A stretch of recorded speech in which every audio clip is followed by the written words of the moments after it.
In today's video, I'm going to teach you how to check mail on Pop IMAP SMTP Outlook server and port settings.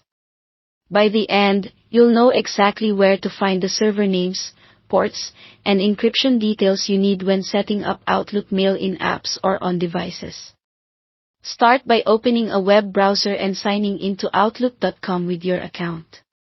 Once you're in your inbox, look to the top right and click the gear icon to open Settings.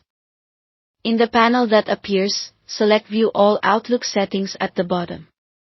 This opens the full settings window, which is where the server information lives. In the settings window, choose Mail on the left, then select Sync Email. This is the hub for how your Outlook account connects with other email apps. On this page, you'll also notice related sections like email forwarding and the options for Pop and IMAP. We're here to view details, not change anything, so simply use this area to reference the information you need. Scroll down until you see the Pop and IMAP section. This is where Outlook shows you the technical details for receiving mail. Next, click the link labeled Pop, IMAP, and SMTP Settings. That link opens a panel or page listing the exact server addresses, port numbers, and encryption methods that email apps require. Here's what you'll see and what it means.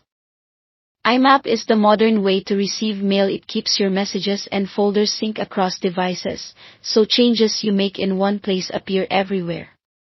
Pop is an older method that downloads mail to a single device and typically doesn't sync changes back to the server.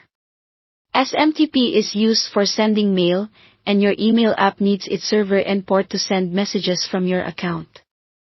On the Pop and IMAP side, you'll find the incoming mail server name, the port number, and the recommended security, usually SSL or TLS. On the SMTP side, you'll see the outgoing mail server, its port, and the required security. Copy these details exactly into your email app when asked.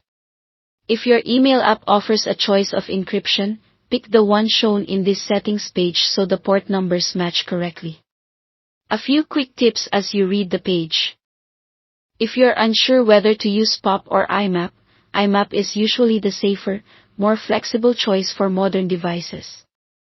Also, note that work or school accounts may show slightly different values than personal accounts, so always reference what's listed for your signed-in account. That's all there is to it.